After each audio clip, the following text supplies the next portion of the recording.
Okay, so quick story. My creepy neighbors. I was doing my job one night, my paper route, going up the drive to a house in the back, and I looked to my right with these rich folk having windows the size of walls and no blinds on them.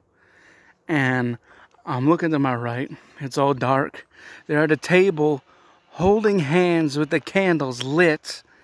And yeah, so now I know why they're successful. They worship. End of story.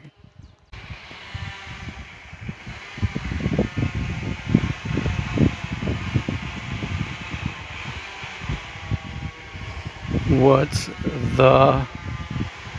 He's so close to Halloween. Listen to that.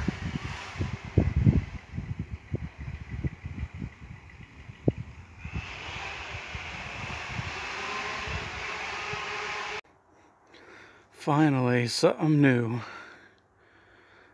Can't believe what I've come across and found. What is that? Whoa, dude.